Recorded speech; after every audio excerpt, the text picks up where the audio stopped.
ng Wind of Nature for added survivability. Pero na-hook up! Okay lang. Kalma. Okay.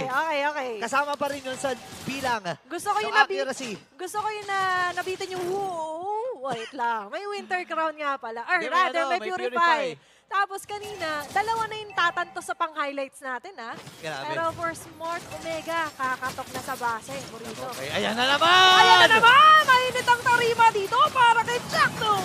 Wogan will fall down. Nandiyan si Andori with the Tempest of Blaze. Pilit niya pinipilit dito. Nabutin si Super Marco. Pero okay nga lang din dahil nilatag nga lang dito ang Eternal Guard. Flap Daisy is down. Few with a shutdown kill. Andyan yung mga Lantern Flare pero kapalit nito ay ang mga damage din dito from the side of Falcon CP Brin. Shacknus on fire, ladies and gentlemen. Grabe naman yung kamay na to. Tatapusin nata nila. Uy, didiretso na nga lang din sila dito. Dalawa, matitira dumepesa dito sa Falcon CP Brin. But